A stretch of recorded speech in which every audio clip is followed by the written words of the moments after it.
नमस्कार दोस्तों, कैसे हैं आप लोग। 10 मई 2021 के डेली एडिटोरियल डिस्कशन में आपका स्वागत है। फिर से एडिटोरियल लेट हो गया है। अब क्या करूं दोस्तों, मुझे एडिटोरियल करंट अफेयर्स के अलावा बहुत सारी और वीडियोस भी बनानी पड़ती हैं शाम को। उसके चलते रात में सोते सोते काफ़ी लेट हो जाता है, 2 ढाई 3 बज जाते हैं। अभी उसके बाद सुबह फिर 7 बजे 8 बजे उठना काफ़ी मुश्किल हो जाता है। दिन में भी काम रहता ही है। तो उस रिस्पेक्ट में एडिटोरियल का जो मेरा टारगेट है कि 9 बजे 10 बजे तक आ जाए, वो अक्सर कर मिस होता है। देखिए, कोशिश करूंगा कि मैं आगे इस चीज़ को कंटिन्यू करूं। तो देखते हैं कौन कौन से आर्टिकल डिस्कस करेंगे। कंटिन्यूटी ऑफ द्रविडियनिस्ट इलेक्टोरल डोमिनेंस, इसको मैं इसलिए डिस्कस नहीं कर रहा हूं क्योंकि इलेक्शन से रिलेटेड काफ़ी आर्टिकल्स में डिस्कस कर चुका हूं। आज एक और आर्टिकल एडिटोरियल में छपा है, the changing nature of left in Kerala. इसको भी मैं स्किप कर रहा हूँ क्योंकि इलेक्शन से रिलेटेड क्या द्रविडियन पॉलिटिक्स रही, क्या पिनराई विजयन जी की पॉलिटिक्स रही, आसाम की पॉलिटिक्स में क्या हुआ, बंगाल की पॉलिटिक्स में क्या हुआ, काफ़ी बात कर चुका हूँ मैं। तो इस रिस्पेक्ट में इलेक्शन वाले आर्टिकल्स में स्किप कर रहा हूँ। एक बात करेंगे, ट्रिप्स वेवर से रिलेटेड आर्टिकल है।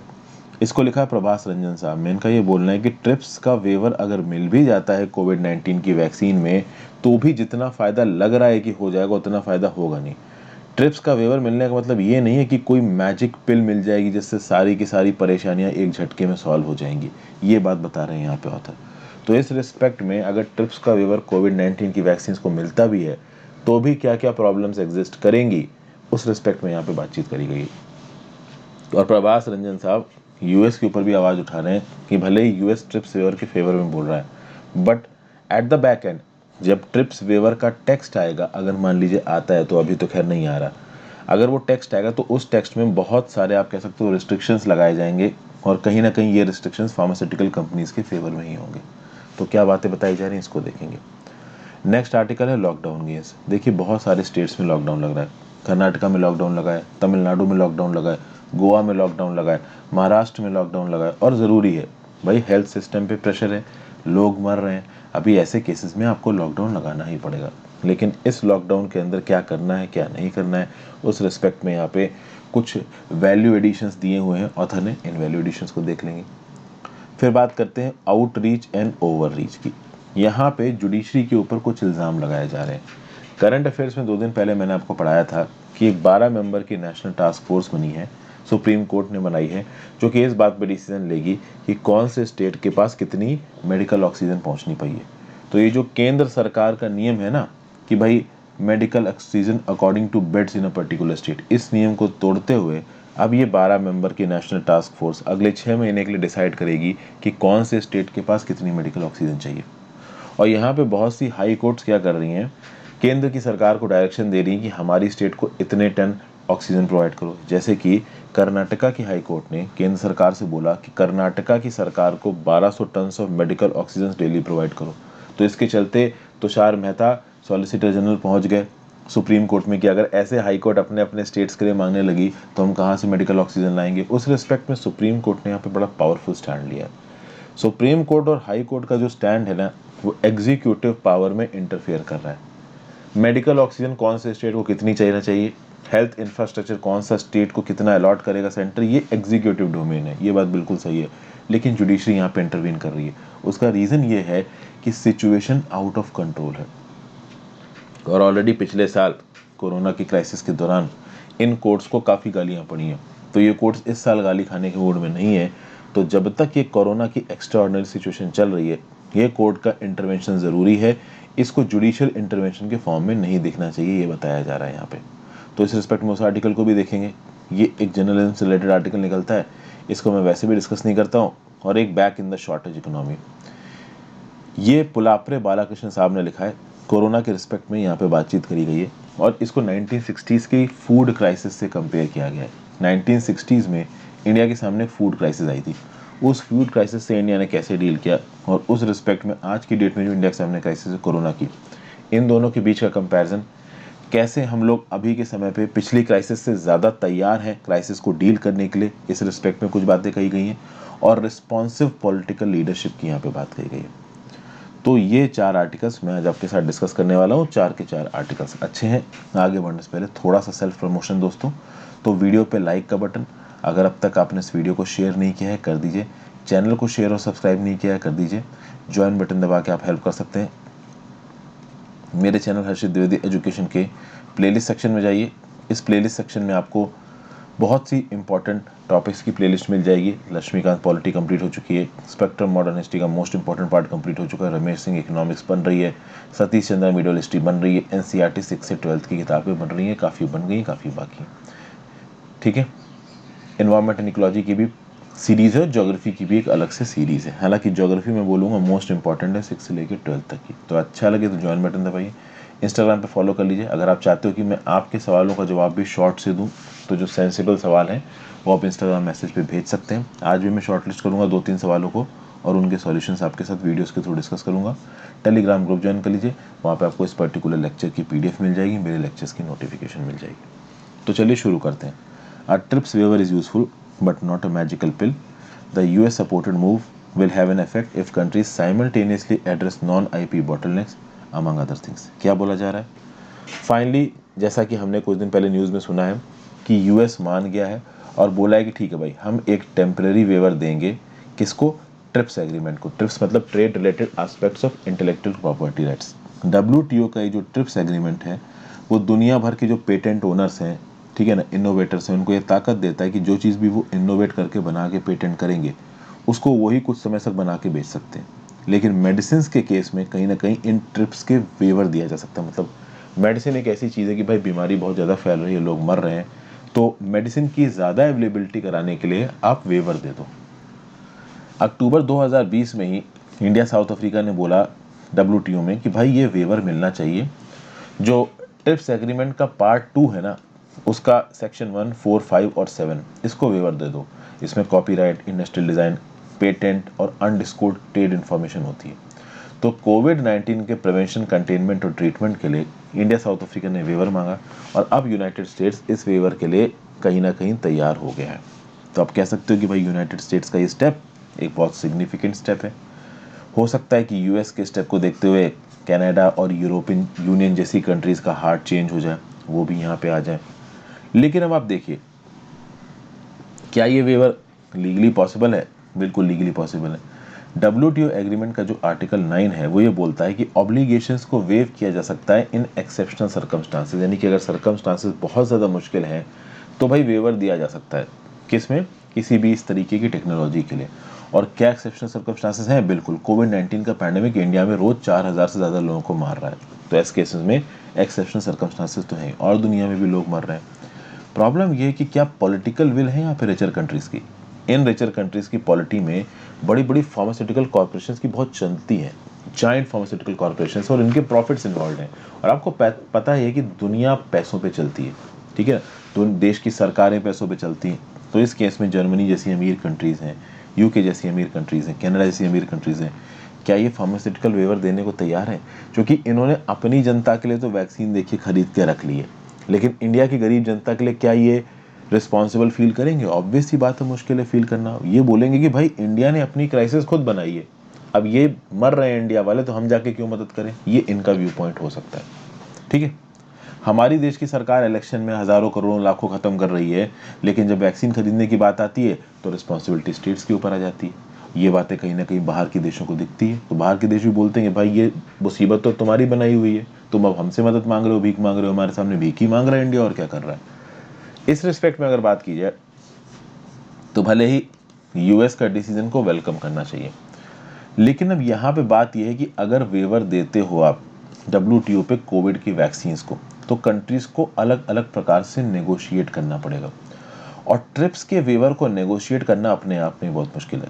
1990s में अफ्रीकन कॉन्टिनेंट में HIV एड्स की क्राइसिस आई थी, और उस क्राइसिस को डील करने के लिए HIV एड्स से रिलेटेड जो भी दवाइयाँ थी, उस रिस्पेक्ट में WTO ने 2003 में कुछ डिसीजंस लिए ट्रिप्स ऑब्लिगेशन को वेव ऑफ करने के।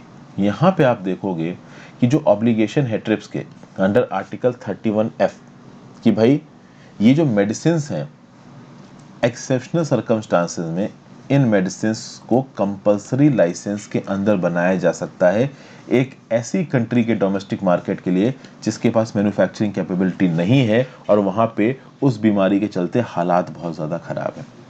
तो क्या बोला जा रहा है कि भाई ट्रिप्स एग्रीमेंट के आर्टिकल 31F में कहीं ना कहीं ये मेंशन कर रखा है कि भाई कंपलसरी लाइसेंस के अंदर मेडिसिन बना सकती है एक पर्टिकुलर कंट्री जहाँ पे हालात बहुत ज़्यादा ख़राब है, और उसके पास मैन्युफैक्चरिंग कैपेबिलिटी नहीं है। लेकिन अब आप समझिए, यहाँ पे अगर मान लीजिए कोई एक कंट्री कंपल्सरी लाइसेंसिंग के रिजाइम को एक्टिवेट करती है तो उसके ऊपर बहुत सारी रिस्ट्रिक्शंस लगाई गई हैं अंडर आर्टिकल 31B इन ट्रिप्स एग्रीमेंट। क्या रिस्ट्रिक्शंस है कि मान लीजिए, समझिए बात को, मान लीजिए इंडिया ने फाइजर वैक्सीन के लिए कंपल्सरी लाइसेंसिंग इंडिया में ले आए। अभी फाइजर वैक्सीन आप इंडिया में बना सकते हो, तो भाई अब दुनिया भर में जो भी वैक्सीन बन रही है फाइजर की, उनको केवल इंडिया भेजा जाएगा, किसी और कंट्री में नहीं भेजा जाएगा। ट्रिप्स का जो वेवर है ना, वो बहुत सारे टर्म्स एंड कंडीशंस के साथ आता है। तो अगर इंडिया में कंपल्सरी लाइसेंसिंग शुरू हुई है तो जो फाइजर की सस्ती वाली वैक्सीन है वो इंडिया में ही एक्सपोर्ट होगी। इंडिया में जब वो वैक्सीन बिकेगी तो उस वैक्सीन का शेप अलग होगा या कलर अलग होगा, ताकि ये पता चल सके कि भाई ये कंपल्सरी लाइसेंसिंग के अंदर वाली वैक्सीन है। फिर इंडिया में पहले रिक्वायरमेंट को एसेस किया जाएगा कि हाँ भाई इतनी ही वैक्सीनें बनाई जा सकती हैं, और जो इंपोर्टिंग कंट्री है इंडिया जैसी, जो कि उस पर्टिकुलर वैक्सीन को मंगवा रही है अंडर कंपल्सरी लाइसेंसिंग, उसको WTO के ट्रिप्स काउंसिल को बताना पड़ेगा, उससे परमिशन लेनी पड़ेगी कि हाँ भाई हम कंपल्सरी लाइसेंसिंग को एक्टिवेट कर रहे हैं। मतलब कंपल्सरी लाइसेंसिंग को एक्टिवेट करने के लिए और ट्रिप्स का वेवर हटाने के लिए कंडीशंस इतनी ज़्यादा रिगरस इम्पोज की गई है ना, कि पिछले 17 सालों में बहुत मुश्किल से एक दो मौके ऐसे देखने को मिलते हैं जहाँ पे कंट्रीज़ ने कंपल्सरी लाइसेंसिंग को एक्टिवेट किया है। फिर इस कंटेक्स्ट में आप यहाँ पे जो यूएस की ट्रेड रिप्रेजेंटेटिव हैं कैथरीन टाई, उनके स्टेटमेंट को पढ़ो। तो ये इनका स्टेटमेंट क्या बोलता है कि भाई WTO में इस ट्रिप्स वेवर के जो नेगोशिएशंस हैं, अगर ये मान लीजिए कंसेंसस में बदलते भी हैं तो इसमें समय लगेगा, क्योंकि WTO में कोई भी डिसीजंस वोटिंग पे नहीं होते, कंसेंसस पे होते हैं। और कंसेंसस में होता ही है कि आपको सारी पार्टीज़ की एसेंट लेनी पड़ती है। अगर कुछ पार्टीज़ भी अपोजिशन कर रही हैं तो वो नियम कानून आप पास नहीं करवा पाओगे। और चूंकि यहाँ पे कोविड-19 की वैक्सीन और टेक्नोलॉजीज इन्वॉल्व हैं तो इशू काफ़ी कॉम्प्लेक्स है। लेकिन अब यहाँ पे आप यूएस को कोई बहुत सीधा मत समझो, ठीक है ना। यूएस दुनिया को ये दिखाना चाहता है कि वो एक रिस्पॉन्सिबल प्लेयर है, और यूएस दुनिया को ये दिखाना चाहता है कि वो ट्रिप्स का वेवर रोक नहीं रहा है। कोविड के रिस्पेक्ट में यूएस एक रिस्पॉन्सिबल प्लेयर है और वो दुनिया भर की हेल्थ को बचा कर रखना चाहता है, इसलिए वो ट्रिप्स का वेवर रोकते हुए कंट्री नहीं नजर आना चाहता है। लेकिन एट द सेम टाइम इस चीज़ में आप डाउट मत रखना कि इन फार्मास्यूटिकल कॉरपोरेशंस के इंटरेस्ट को डिफेंड करेगा यूएस। तो बेसिकली ट्रिप्स वेवर कौन सी सेट ऑफ कंडीशंस पे होगा, जब ये डॉक्यूमेंट तैयार किया जाएगा ना, उस डॉक्यूमेंट में बहुत सारी चीज़ें फार्मास्यूटिकल कंपनीज के फेवर में होगी और यूएस खुद इस बात को इंश्योर करेगा। समझ गए। 2003 में जो ट्रिप्स का वेवर दिया गया था ना अफ्रीकन क्राइसिस के बाद, ऐसा नहीं है कि उस समय पे फ्री में ही वैक्सीनें दे दी थी, बहुत सारे टर्म्स एंड कंडीशंस के साथ ये वैक्सीन दी गई थी। फिर आप ये देखो कि मिस्टर टाई का जो स्टेटमेंट है, मिस टाई का, कैथरीन टाई का, इनके स्टेटमेंट्स पे ध्यान दीजिए। इंडिया साउथ अफ्रीका ने जो वेवर मांगा था ना, वो मेडिसिन और एसोसिएटेड कोविड-19 की टेक्नोलॉजीज पे मांगा था। तो इंडिया साउथ अफ्रीका का वेवर था कोविड-19 की टेक्नोलॉजीज पे, जिसमें वैक्सीन्स भी आती हैं और थेरापेटिक्स और टेक्नोलॉजीज भी आती हैं। कोविड-19 के ट्रीटमेंट के लिए दुनिया भर में जो भी टेक्निक्स इस्तेमाल की जा रही हैं, जो भी अलग अलग थेरापेटिकल एप्लीकेशंस इस्तेमाल किए जा रहे हैं, उन सब के ऊपर से आईपी प्रोटेक्शन हटाने की बात कर रहा था इंडिया और साउथ अफ्रीका। यहाँ पे यूएस केवल वैक्सीन्स की बात कर रहा है। समझ गए। तो ऑलरेडी जो वेवर इंडिया साउथ अफ्रीका ने मांगा है उसको काफ़ी हद तक न्यूट्रलाइज कर चुका है यूएसए। यूएसए सिर्फ वेवर की बात कर रहा है in the terms of medicine, not in terms of technologies और not in terms of therapeutics. समझ गए। तो उस रिस्पेक्ट में कोविड-19 को अगर ट्रिप्स का वेवर मिलता है तो कोविड-19 की केवल दवाइयों को नहीं, थेरापेटिक्स और टेक्नोलॉजीज को मिलना चाहिए। बट अनफॉर्चुनेटली वो भी यहाँ पे नहीं बोला गया है। ओके। और फिर समझिए, अगर मान लीजिए लीगल रिस्ट्रिक्शंस हटा भी दी जाती हैं, कल की डेट में मान लो ट्रिप्स का वेवर मिल भी जाता है और इंडिया जैसी कंट्रीज को परमिशन दे दी जाती है कि आप कोविड-19 की वैक्सीन फाइजर की, मॉडर्ना की अपने देश में बना सकते हो, तो भी प्रॉब्लम है। प्रॉब्लम ये है कि आपके पास टेक्नोलॉजिकल नो हाउ नहीं है। फाइजर मॉडर्ना की वैक्सीन बनाने की परमिशन मिल गई मान लो हमारे सीरम इंस्टीट्यूट ऑफ इंडिया को या किसी गवर्नमेंट कंपनी को इंडिया में, तो बनाने के लिए टेक्नोलॉजी तो होनी चाहिए, वो है नहीं। अभी इस टेक्नोलॉजी को पाने के लिए जो अलग अलग कंट्रीज़ हैं वो फाइजर और मॉडर्ना जैसी कंपनीज के ऊपर प्रेशर डाल सकती है कि हमको टेक्नोलॉजी दो। लेकिन अब समझिए, ये प्रेशर डालना ड्रैकोनियन हो जाएगा, काउंटर प्रोडक्टिव हो जाएगा। तो ये जो ट्रिप्स वेवर अगर मिलता भी है तो इस ट्रिप्स वेवर में प्रॉपर नेगोशिएशंस होना चाहिए। प्रॉपर तरीके से फार्मास्यूटिकल कंपनीज को आप कन्विंस करो कि भाई वो अपनी टेक्नोलॉजी को आराम से हमको दे दें ताकि हम उससे दवाइयाँ बना सकें, और उस रिस्पेक्ट में उनको कुछ आप कह सकते हो कि एक्स्ट्रा इंसेंटिव्स दिए जा सकते हैं कि भाई आपकी जो दवाइयाँ बिकेंगे उस पर हम आपको ज़्यादा रॉयल्टी देंगे, या ज़्यादा लंबे समय तक आपकी दवाइयों से आप हमारे मार्केट में पैसा कमा सकते हो। तो इस प्रकार के बहुत सारे इंसेंटिव्स देने पड़ेंगे, तब जाके ये कंपनीज वेवर मिलने के बाद भी अपने टेक्नोलॉजिकल नो हाउ को हमें देंगी। तो वेवर मिलने पे कितने दिन तक डिस्कशन चलता है डब्ल्यूपीओ में, ये एक सवाल है। उसके बाद ये कंपनीज फाइजर और मॉडर्ना जैसी कंपनीज कितना समय लगाएंगी अपनी टेक्नोलॉजी डेवलप्ड कंट्रीज को देने में, ये दूसरा सवाल है।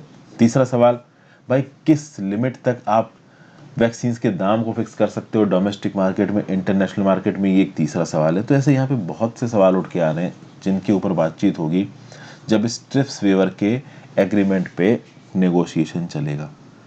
तो इस रिस्पेक्ट में ट्रिप्स वेवर अभी इमीडिएटली आता कहीं से भी नज़र नहीं आ रहा है, इसमें काफ़ी समय लग सकता है। ओके, ये सब बातें यहाँ पे बताई गई हैं। इन अलग अलग सिनारियोज को ध्यान में रखते हुए ऑथर यहाँ पे इंडियन गवर्नमेंट को ये बोल रहे हैं कि इंडियन गवर्नमेंट को एक टीम बनानी चाहिए बेस्ट इंटेलेक्चुअल प्रॉपर्टी लॉयर्स की।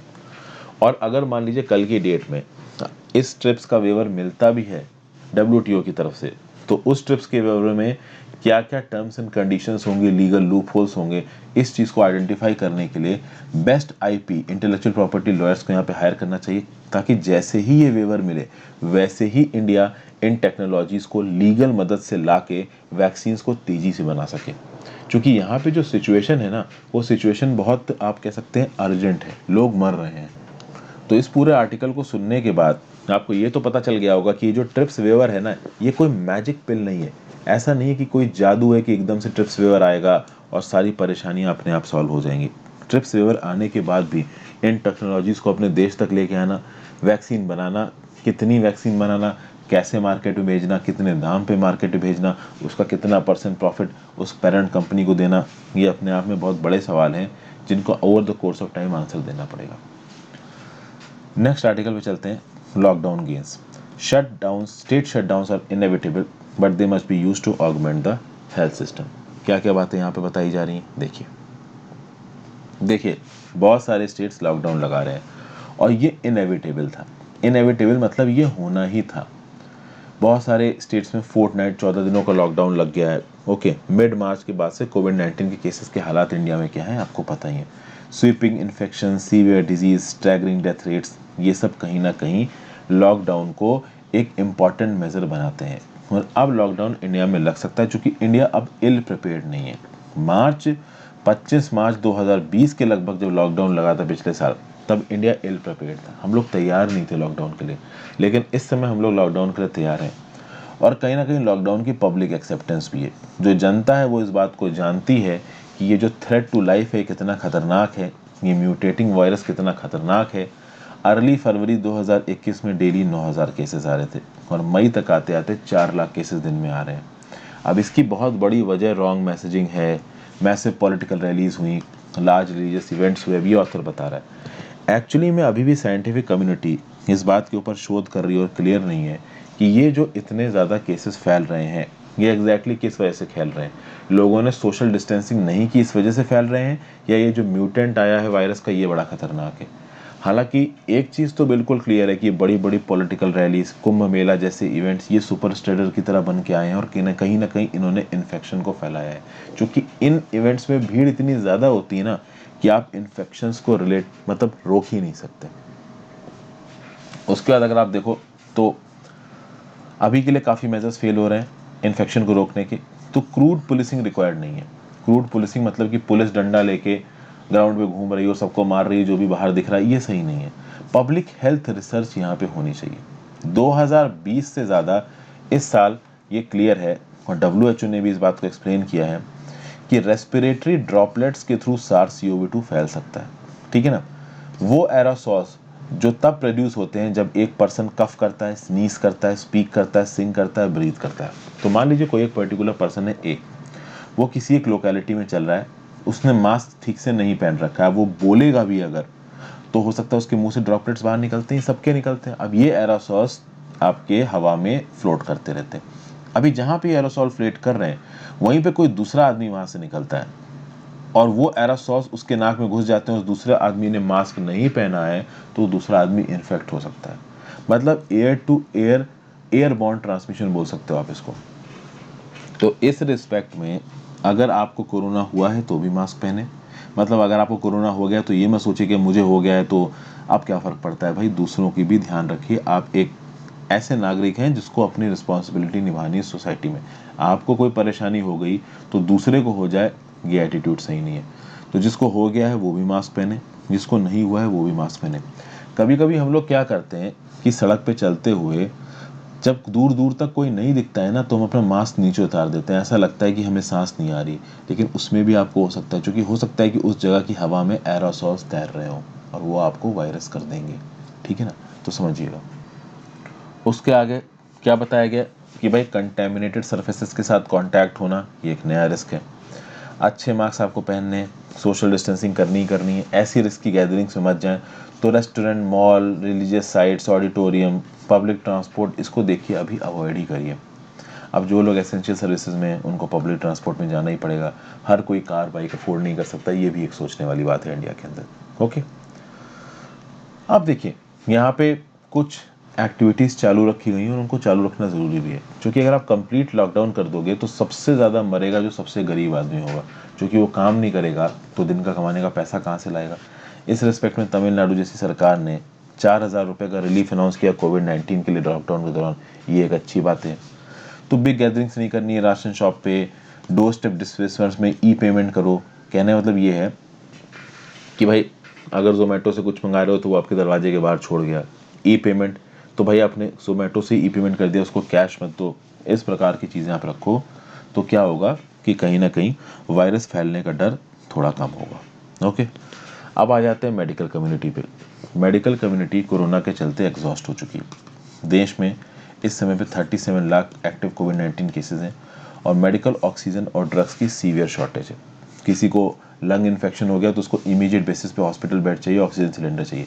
चलो एक बार हॉस्पिटल बेड नहीं मिला, किसी एक कोने में उसको ऑक्सीजन सिलेंडर लगा के भी बैठा दोगे तो भी उसकी जान बच सकती है, लेकिन वो चीज़ मिल नहीं रही। तो ज़रूरी है कि जो गवर्नमेंट है वो ऑगमेंट करे क्रिटिकल सप्लाईज। उसके लिए जुडिशरी भी इंटरवीन कर रही है। जुडिशरी के इंटरवेंशन से रिलेटेड एक आर्टिकल है, उसको मैं भी आपके साथ डिस्कस करूँगा। अब यहाँ पे देश के सामने एक बड़ा चैलेंज है, ड्रॉप इन वैक्सीनेशन रेट। कहीं ना कहीं वैक्सीनेशन करने की जो रेट है इंडिया में वो कहीं ना कहीं कम हो रहा है, वो एक सीरियस चैलेंज है। तो इस रिस्पेक्ट में केंद्र सरकार के ऊपर रिस्पॉन्सिबिलिटी आती है कि वैक्सीन्स के इंपोर्ट को इंडिया में बढ़ाया जाए या वैक्सीन्स की डोमेस्टिक प्रोडक्शन को इंडिया में बढ़ाया जाए, ये भी बहुत ज़रूरी है। टेस्टिंग एक्सेस बढ़ना चाहिए, ज़्यादा लोगों की टेस्टिंग होनी चाहिए। ओके, तो इन सब चीज़ों पे अगर ध्यान नहीं दिया गया तो लॉकडाउन से ज़्यादा फ़ायदा होने वाला है नहीं। पिछले साल के लॉकडाउन के चलते केसेस कम फैले, इस बार लॉकडाउन नहीं लगा, केसेस ज़्यादा फैल गए। तो लॉकडाउन के लिमिटेड फ़ायदे हैं। वैक्सीनेशन ज़्यादा रखो, टेस्टिंग ज़्यादा रखो, लोग अपनी रिस्पॉन्सिबिलिटी समझें, क्राउडेड प्लेसेस में मत जाइए, ये आपकी भलाई के लिए ही है। अगर आप ये कर सकते हैं तो कहीं ना कहीं इस इन्फेक्शन से बच जाएंगे। और इस पर्टिकुलर क्राइसिस में जो इन्फेक्शन से बच गया वही हीरो है। आज की डेट में तो यही हो रखा है। नेक्स्ट बात करते हैं outreach and overreach. As long as the court does not usurp executive's role, action to mitigate a crisis is welcome. देखते हैं यहाँ पे क्या बताया जा रहा है। देखिए, यूनियन गवर्नमेंट की जो कोरोना क्राइसिस की हैंडलिंग रही है वो तो बकवास रही है और उसमें हुआ है तगड़ा जुडिशियल इंटरवेंशन। ये जो हेल्थ क्राइसिस आई है उसके रिस्पेक्ट में एपोथियोसिस हो गया है सुप्रीम कोर्ट के इंटरवेंशन का। एपोथियोसिस का मतलब क्या हो गया कि एक हद से ज़्यादा यहाँ पे सुप्रीम कोर्ट का इंटरवेंशन हो गया। क्या क्या सुप्रीम कोर्ट ने ऐसा, तो सुप्रीम कोर्ट ने बोला कि 12 मेंबर की एक नेशनल टास्क फोर्स बनाओ और ये नेशनल टास्क फोर्स रिस्पॉन्सिबल रहेगी for effective and transparent allocation of medical oxygen. तो कौन से स्टेट को और किस यूनियन टेरिटरी को कितनी मेडिकल ऑक्सीजन जाएगी, ये एक साइंटिफिक, रैशनल और इक्विटेबल तरीके से डिसाइड किया जाएगा। तो पहले केंद्र सरकार जिस फॉर्मूले के हिसाब से अलग अलग स्टेट्स को और अलग अलग यूनियन टेरिटरीज को मेडिकल ऑक्सीजन एलोकेट कर रही थी, उस फॉर्मूले को रद्द करते हुए अभी के लिए 6 महीने तक ये टास्क फोर्स डिसाइड करेगी कि कौन से स्टेट को और कौन सी यूनियन टेरिटरी को कितनी मेडिकल ऑक्सीजन मिलेगी। ओके, इस रिस्पेक्ट में हर स्टेट में, हर यूनियन टेरिटरी में प्रोजेक्टेड डिमांड को असेस किया जाएगा, ऑडिट्स फैसिलिटेट किए जाएंगे और उस हिसाब से रिकमेंडेशन देगी ये नेशनल टास्क फोर्स। फिर at the same time supreme court ने ये भी बोला है कि भैया रिव्यू करिए और मेजर्स सजेस्ट करिए for ensuring the availability of essential drugs and remedial measures to meet future emergencies during the pandemic. अब इस रिस्पेक्ट में आप देखोगे कि ये जो नेशनल टास्क फोर्स है ये एक जुडिशली एम्पावर्ड ग्रुप बन चुका है। इस प्रकार की टास्क फोर्स को बनाने की जो ताकत है ना वो एग्जीक्यूटिव के पास होती है सेंटर में। एग्जीक्यूटिव मतलब केंद्र के council of ministers headed by prime minister, लेकिन अभी के लिए ताकत सुप्रीम कोर्ट ने अपने हाथ में ले ली है। उस रिस्पेक्ट में केंद्र सरकार के ऊपर बहुत सारी और जगहों से भी प्रेशर आ रहा है। फॉर एग्जाम्पल बहुत सारी हाई कोर्ट्स में लगातार केसेस चल रहे हैं for the allocation availability of oxygen. Okay, centre ने पहले ही बोला था कि एक एक्सपर्ट कमेटी बनाई जा सकती है जो इस बात पे डिसाइड करेगी कि किस हिसाब से ऑक्सीजन किसको दी जाए।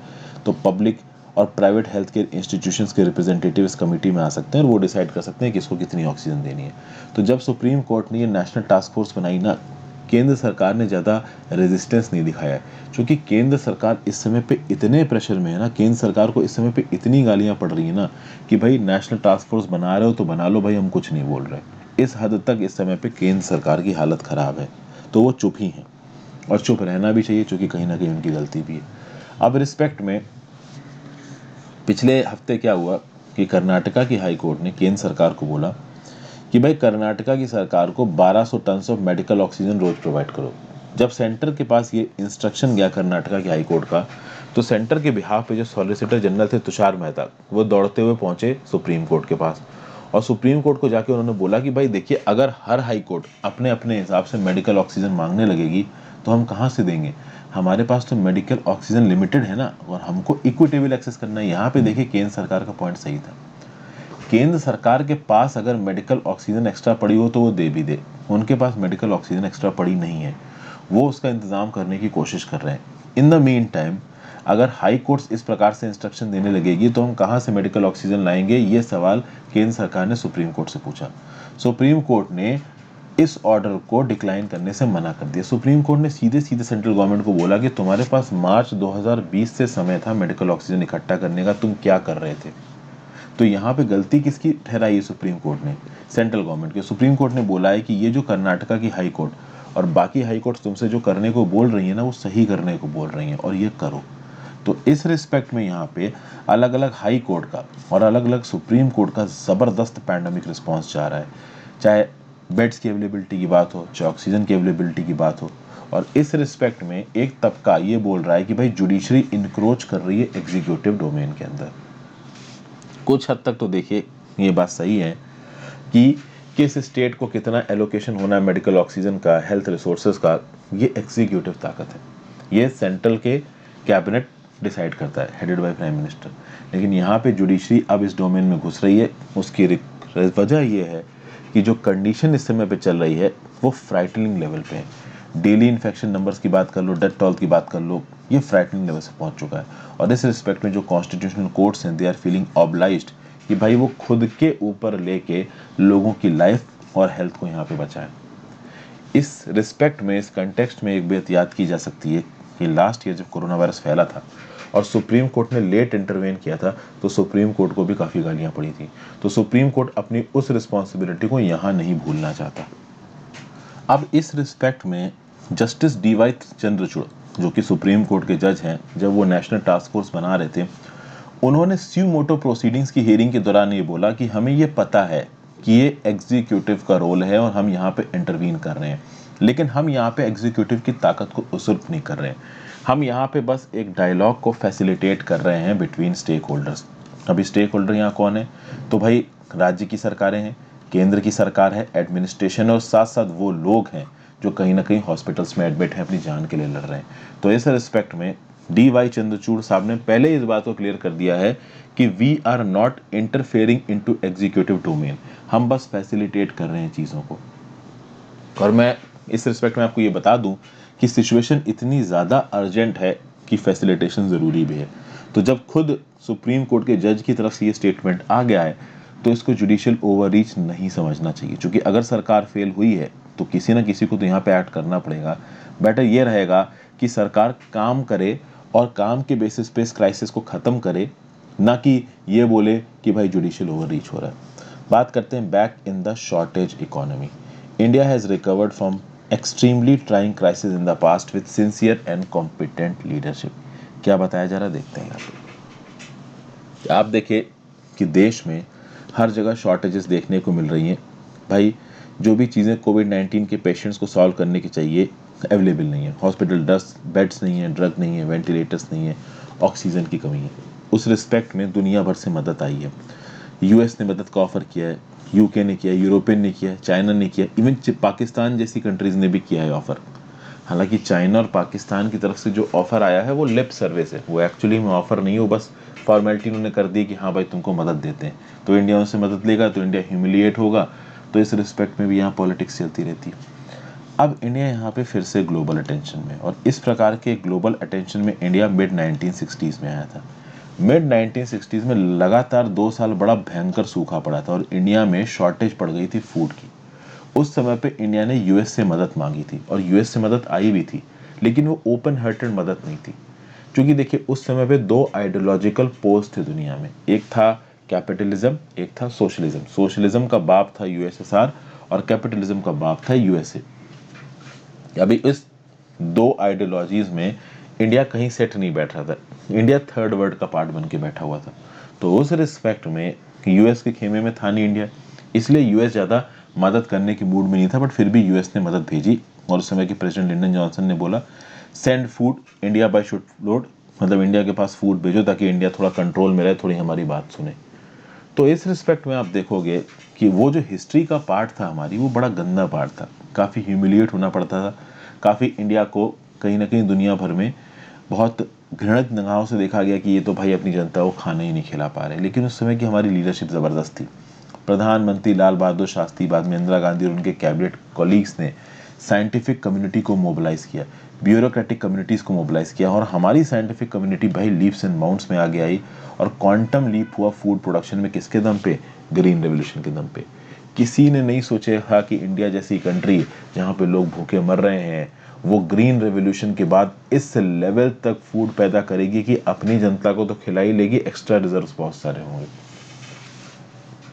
तो आप कह सकते हो कि जो ग्रीन रेवोल्यूशन था इंडियन हिस्ट्री में, this was a display of extraordinary accountability bye political leadership combining resolve, humility and intelligence. अभी ये प्रेजेंट लीडरशिप में नहीं देखा जा रहा है, ऐसा यहाँ पे पुलाप्रे बालाकृष्ण साहब बोल रहे हैं। ये हमारी लीडरशिप के ऊपर इल्ज़ाम लगाया जा रहा है, ठीक है। अब इस रिस्पेक्ट में ये बोला जा रहा है कि जब मिड 60s में ड्रॉट आया था तो उस ड्रॉट को हम लोग, आप कह सकते हो, पहले एक्सपेक्ट नहीं कर पाए, तैयार नहीं थे उस ड्रॉप के लिए। लेकिन कोरोना के रिस्पेक्ट में पुलाप्रे साहब ये बोल रहे हैं कि मार्च 2020 में ऑलरेडी लॉकडाउन लग गया था। उस समय पे साइंटिफिक कम्युनिटी पूरी दुनिया में ये अनाउंसमेंट कर रही थी कि भाई इंडिया में सेकेंड वेव आ सकती है, खतरनाक। लेकिन हमारे मोदी जी ने फरवरी में क्या भाषण दिया कि इंडिया ने कोरोना को हरा दिया है। उसके बाद जो कोरोना की वेव आई है, लीडिंग पॉलिटिकल पार्टी के लिए मुंह दिखाने वाली बात मुश्किल हो गई इस समय पे। अभी 2020 से लेके 2021 तक आपने क्या किया, इस बात का कोई भी जवाब सरकार के पास नहीं है। इस समय पे जो स्प्रेड ऑफ द डिजीज है वो ओवरवेलमिंग है और हेल्थ सिस्टम के ऊपर बड़ा कदर आपका कह रहे हो क्योंकि प्रेशर पड़ रहा है।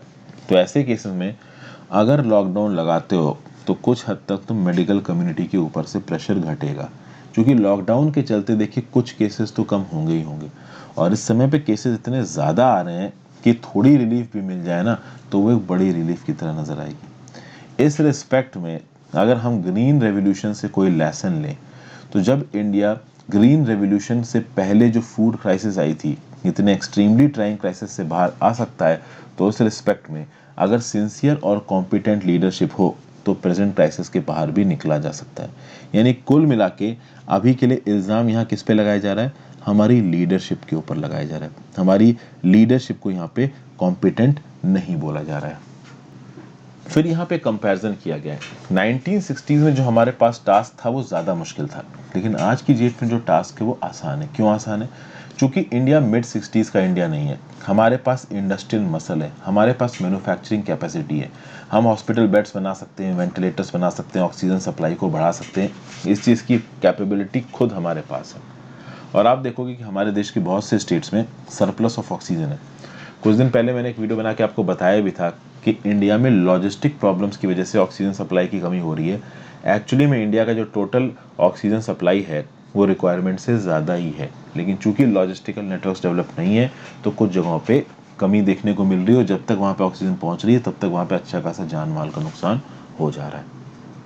प्लस आज की डेट में इंडिया के पास ज़बरदस्त फॉरेन एक्सचेंज रिजर्व है, तो जो दवाइयाँ हमारे पास नहीं है, जो कोविड-19 से रिलेटेड एसेंशियल इक्विपमेंट्स हमारे पास नहीं है, उनको हम बाहर के देशों से अर्जेंट बेसिस पे इंपोर्ट भी कर सकते हैं। तो क्रूशियल मेडिकल इनपुट्स को इंपोर्ट करना, स्पेशली वैक्सीन्स को इंपोर्ट करना, ये बहुत आप कह सकते हो मिशन मोड में चलना चाहिए। लेकिन यहाँ पे सरकार क्या कर रही है? ऑस्ट्रिच लाइक पोस्चर ले रही है। मतलब कि हमारे पास क्राइसिस है, लेकिन हमारी सरकार उस क्राइसिस को डिनाई कर रही है। हमारी सरकार इंटरनेशनल कम्युनिटी को बोल रही है कि हमारे पास किसी चीज़ की कमी नहीं, हमें ज़रूरत नहीं है। जबकि सरकार को रिस्पॉन्सिबिलिटी यहाँ पे सामने आना चाहिए और अपनी रिस्पॉन्सिबिलिटी लेके कहीं ना कहीं हमें इम्पोर्ट करना चाहिए। देखिए, अगर अर्जेंसी आई है तो उस अर्जेंसी के साथ डील करने का बेस्ट तरीका यह है कि रिस्पॉन्सिबिलिटी लो और उससे लड़ो, ना कि आप दुनिया भर को ये दिखाने में लग जाओ कि हमारे पास कोई कमी नहीं है, हम ठीक हैं। क्योंकि इसके रिस्पेक्ट में आपकी इमेज नहीं बच रही है और ख़राब हो रही है, क्योंकि डेली की बेसिस पे लोग यहाँ पे मर रहे हैं। फिर अगर आप अलग अलग स्टेट्स में डेथ का रेट देखोगे तो अलग अलग है। इस रिस्पेक्ट में आप एक बात बोल सकते हो कि एक स्टेट में हो सकता है हेल्थ के अच्छे इंतजाम हो, दूसरे में कम हो। तो केरला जैसे स्टेट्स हमेशा बेटर प्रिपेयर्ड है when it comes to health infrastructure. तो इस रिस्पेक्ट में स्टेट के डोमेस्टिक प्रोडक्ट से कितना पैसा हेल्थ के लिए खत्म किया जाता है, ये इस बात को डिसाइड करेगा कि उस स्टेट में कोरोना से लड़ने के लिए कितनी अच्छी काबिलियत है। ओवरऑल आप देखो तो ऑन एन एवरेज स्टेट्स अपने टोटल एक्सपेंडिचर का केवल 5% हेल्थ पे ख़त्म करते हैं। तो जब हम हेल्थ पे ख़त्म ही इतना कम कर रहे हैं तो ऑब्वियस ही बात है क्राइसिस तो हमारे सामने आएगी आएगी। फिर एक और क्राइसिस की यहाँ पे बात कर रहा है ऑथर, और वो क्राइसिस है आपकी फूड क्राइसिस। ये एक ऐसी क्राइसिस है जो कहीं ना कहीं एक्यूट है। अप्रैल 2020 से ही फूड के दाम बढ़ने शुरू हो गए थे, क्योंकि सप्लाई चेन्स डिस्टर्ब हो गई थी। रूरल इलाकों से जो खाना प्रोड्यूस होता है वो बहुत आसानी से अर्बन इलाकों में नहीं पहुंच पा रहा था, क्योंकि ट्रांसपोर्टेशन नेटवर्क्स बंद हो गए थे लॉकडाउन के चलते। खरीफ ऑपरेशन सभी के लिए होने वाले हैं, और जो नई फसल आएगी उसको सही समय पर अगर मार्केट में पहुंचा दिया जाए तो दामों को और खासकर फूड इन्फ्लेशन को कंट्रोल में रखा जा सकता है। और इसके लिए स्टेट को एडवांस में पुख्ता इंतजाम करने चाहिए। फिर ऐसा ना हो कि एंड टाइम पे इसके भी इंतजाम नहीं किए और फूड के दाम भी बढ़ते नज़र आ रहे हैं, और लोगों की जो प्रॉब्लम्स हैं वो बढ़ती हुई यहाँ पे नज़र आ रही है। इसके लिए रिस्पेक्ट में प्रधानमंत्री मोदी जी को जितने भी फार्मिंग कम्युनिटी के लोग हैं, जितनी भी स्टेट के चीफ मिनिस्टर्स हैं, उनके साथ लगातार टच में रहना चाहिए और ओवरऑल इस बात को इंश्योर करना चाहिए कि इतनी क्राइसिस के बाद फूड क्राइसिस ना आए। तो ये था इस आर्टिकल का सार दोस्तों। आई होप आपको काफ़ी कुछ सीखने को मिला होगा। Thank you for watching. Video थोड़ी लेट हो गई है, be with me. Have a great day. Good bye.